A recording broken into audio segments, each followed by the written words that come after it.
Hello students, आज एक बार फिर से स्वागत है आपका श्योर सक्सेस कैरियर एकेडमी के यूट्यूब चैनल श्योर पाठशाला में। जैसा कि मैंने आपको बताया था कि आपको रेगुलर क्लासेस रिकॉर्डेड फॉर्म में RIMC, RMS, नवोदय, मिलिट्री और सैनिक स्कूल के लिए मिलती रहेंगी, विद्या ज्ञान स्कूल्स के लिए मिलती रहेंगी, जो आपके पेपर की तैयारी को अच्छा करेंगे।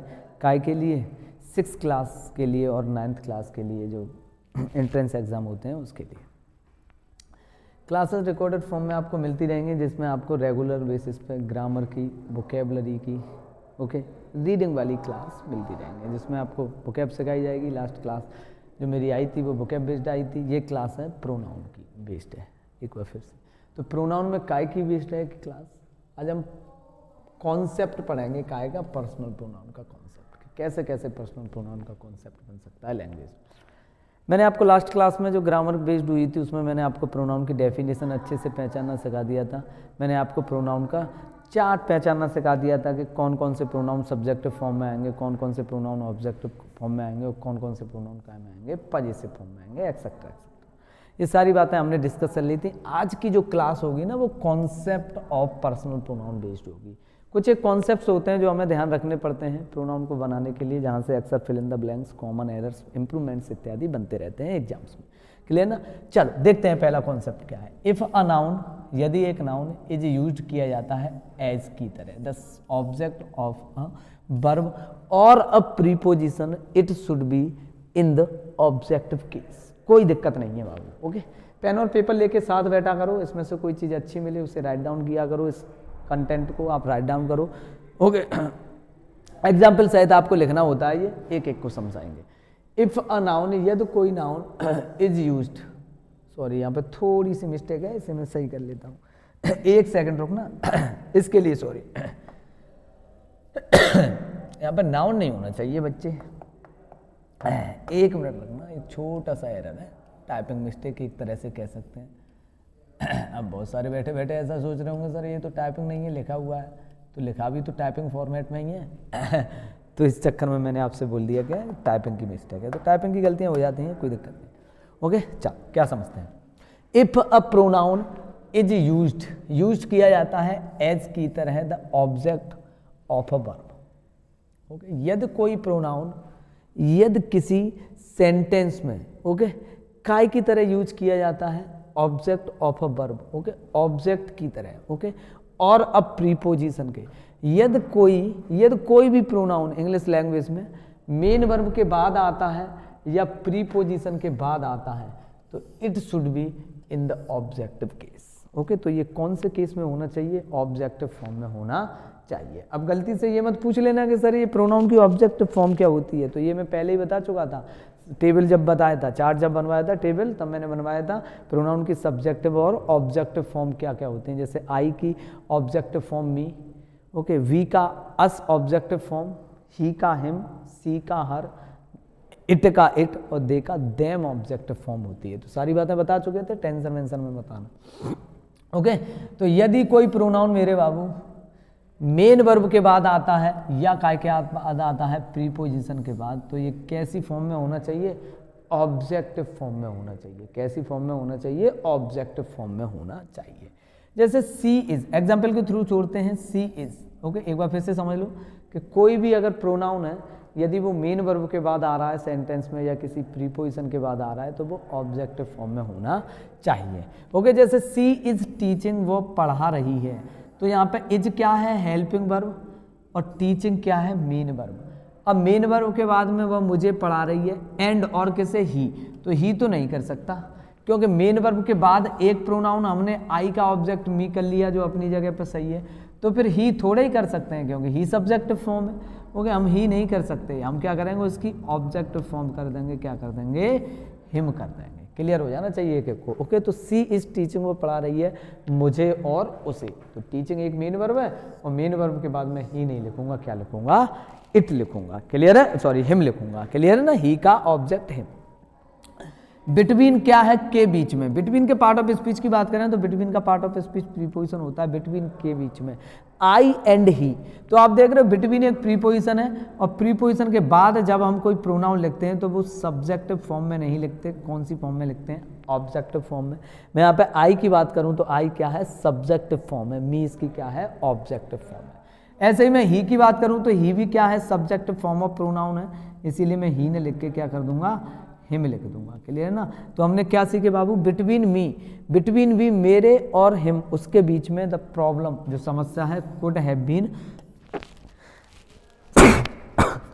Sorry the could have been sorted out. Okay, उसके और मेरे बीच में, मेरे और उसके बीच में समस्या का क्या किया गया, समाधान किया जा सकता था, समाधान किया जा सकता था। The problem could have been sorted out. Clear है भाई साहब। तो आई नहीं होगा, मी होगा, ही नहीं होगा, क्या होगा, हिम होगा। क्लियर ना, क्योंकि बिटवीन क्या है, एक प्रीपोजिशन है, और प्रीपोजिशन के बाद हम आई नहीं हिम। ओके, आप वीडियो को पॉज करके चीज़ों को सही लिख सकते हो। नेक्स्ट चलना है, लेट मी गो। बचपन से लेकर आज तक की पढ़ाई पर गौर कर लेना, लेट आई गो कभी पढ़ाई नहीं होगा।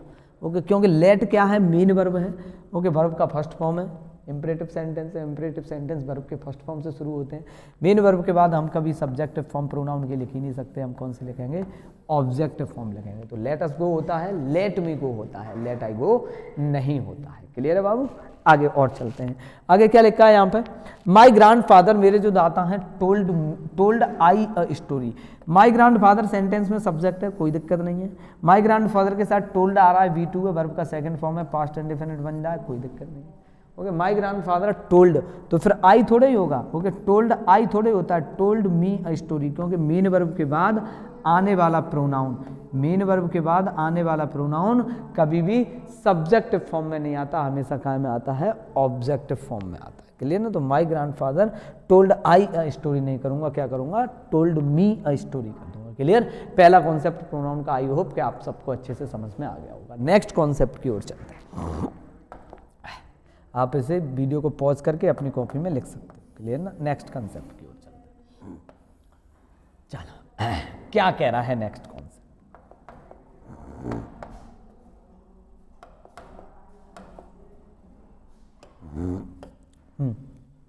Nominative case is used after than या as, okay, if the comparison is between two nominatives. कोई दिक्कत नहीं है, नॉमिनेटिव कह दूं देखो, मैंने आपको जब टेबल पढ़ाया था तब मैंने बताया था कि नॉमिनेटिव केस की मैं बात करूं।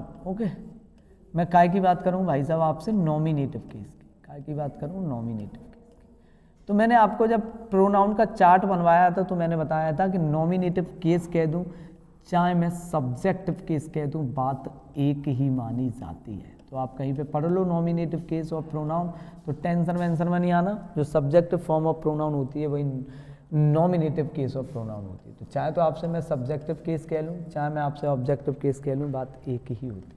क्या सीखना है हमें यहाँ पे, ओके, हमें कंसंट्रेशन करना है, क्या करना है, ओके, नॉमिनेटिव केस या subjective case is used after, use किया जाता है आफ्टर काय के बाद, देन या एज के बाद। देन या एज के बाद प्रोनाउन का कौन सा केस, देन या एज के बाद हम प्रोनाउन का कौन सा केस लिखेंगे, सब्जेक्टिव या नॉमिनेटिव केस लिखेंगे। लेकिन कब, if the comparison is between, कब, लेकिन जब कंपैरिजन होगा किस किस के बीच में, दो नॉमिनेटिव्स या दो सब्जेक्टिव्स। जब तुलना दो सब्जेक्ट्स के बीच में होती है तो देन या एज के बाद हम प्रोनाउन का सब्जेक्टिव केस लिखते हैं। जब तुलना दो ऑब्जेक्ट्स के बीच में होती है तो प्रोनाउन का हम ऑब्जेक्टिव केस लिखते हैं। आगे नीचे वाला रूल है वो बताएंगे। क्लियर ना। अब एग्जाम्पल से बता देता हूं मैं आपको, जिससे चीजें सरल हो जाएंगी। देखते हैं, जैसे मैं आपके सामने लिख दूं,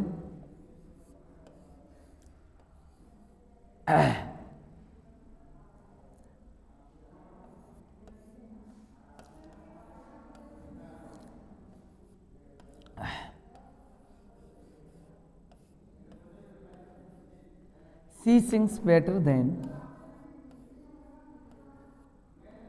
she sings better than me, या आई, समझना, कंसंट्रेशन करना। मैंने आपको क्या बताया है कि जब दो तुलना तो सब्जेक्टिव केस में हो, या जब दो तुलना दो नॉमिनेटिव में हो, या दो सब्जेक्ट्स में हो, तो देन या एज के बाद हम ऑलवेज प्रोनाउन का सब्जेक्टिव केस लिखते हैं। जैसे मैंने यहाँ पे लिख दिया सी सिंग्स, वह गाती है बेटर, बढ़िया गाती है, देन की तुलना में, काय की तुलना में, मी या आई। देखो मैं यहाँ पे बात करूँ सी की, तो सी यहाँ पे सब्जेक्ट के माफे का आता है, वह गाती है, वह गाती है, बढ़िया देन की तुलना में, तो ये वर्ब से पहले आ रहा है सी, तो यहाँ पे सब्जेक्ट बनना है और हम सब्जेक्ट की तुलना कर रहे हैं, तो आगे भी जो देन के बाद लिखेंगे उसे मी यानी कि ऑब्जेक्टिव फॉर्मेट में नहीं लिखेंगे। कौन से फॉर्मेट में लिखेंगे? सब्जेक्टिव फॉर्मेट में लिखेंगे। तो अक्सर हम गलत पढ़ के चले जाते हैं और फिर एग्जाम में गलती कराते हैं। यहाँ पे आई, मी तो आ ही नहीं सकता, क्या आएगा? आई, क्योंकि सिंग से पहले वाले की, जो वर्ब से पहले वाला व्यक्ति है जो सब्जेक्ट है, उस सब्जेक्ट की ही बात हम आगे कर रहे हैं, किसी दूसरे से तो सब्जेक्ट में ही करेंगे, क्योंकि इंग्लिश स्टैंडर्ड में एक नियम होता है कि तुलना हमेशा समान चीजों में होती है। तो ओके, क्या कर दूंगा? सी सिंग्स बेटर देन मी नहीं करूंगा, आई करूंगा। जैसे और क्लियर हो जाएगा, एग्जांपल से देखते हैं। जैसे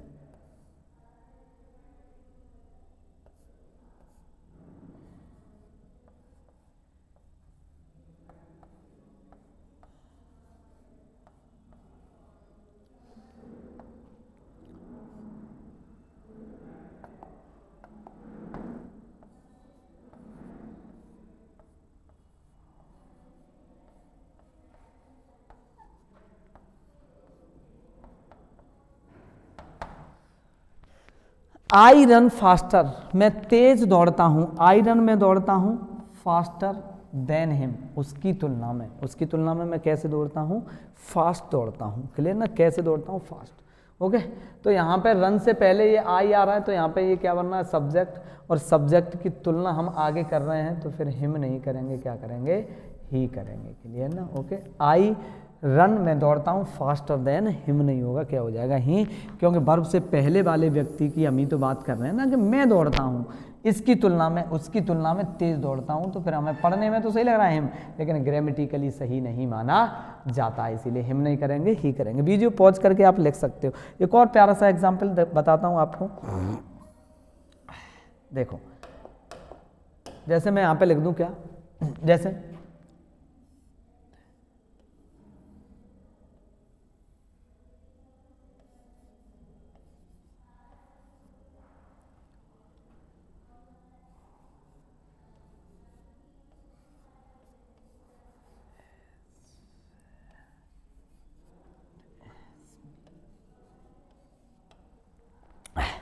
यू आर, तुम हो, as fat as me.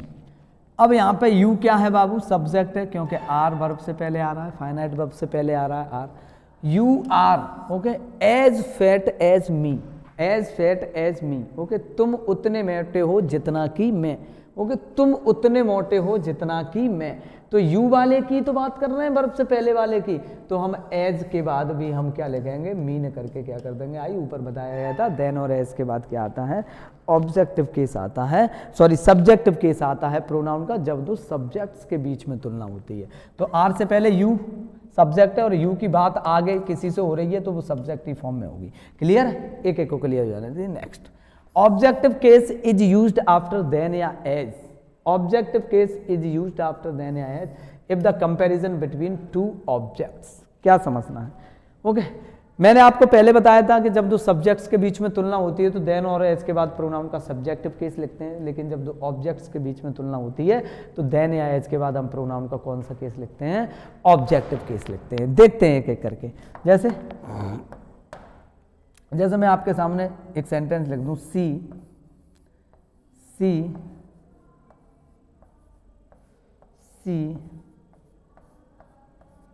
Respects you,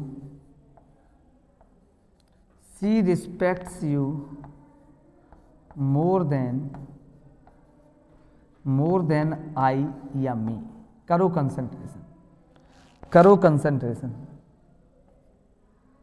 concentration भाई साहब, करो कंसंट्रेशन। ओके, आई या मी। सी रिस्पेक्ट्स, वह सम्मान करती है। क्या करती है बाबू? सम्मान।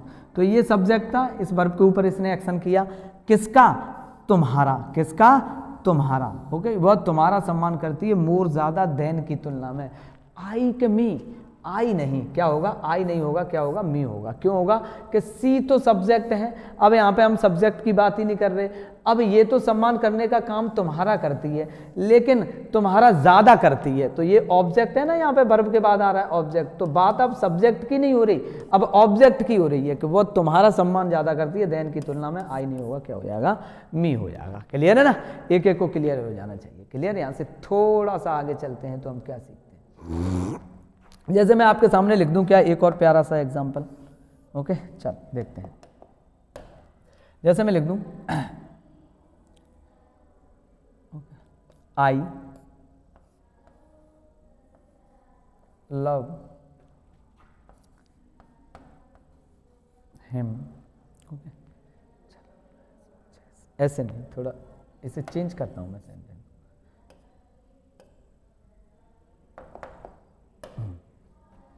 I love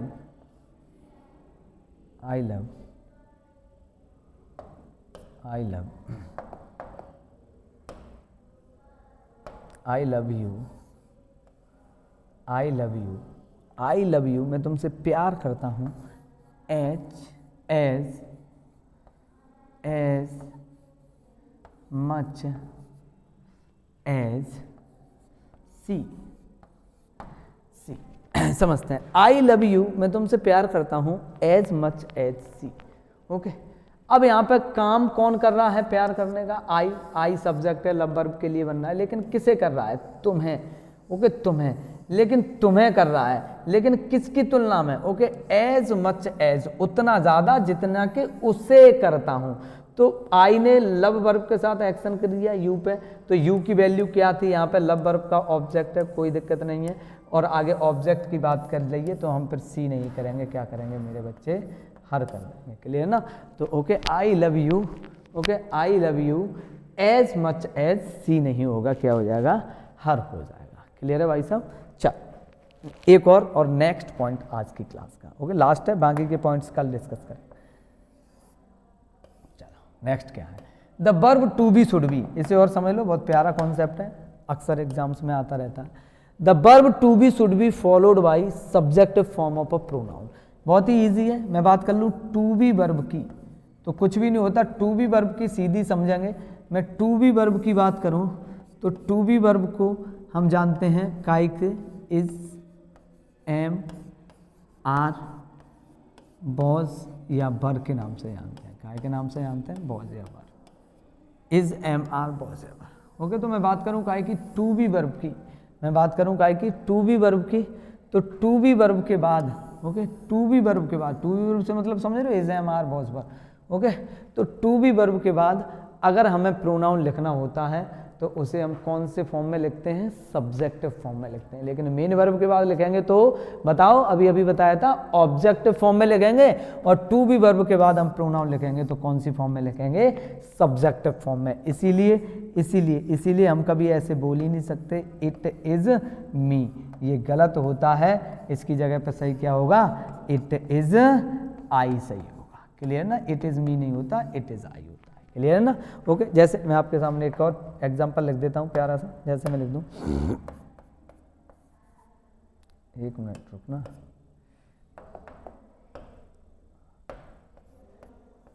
it was him who helped you yesterday.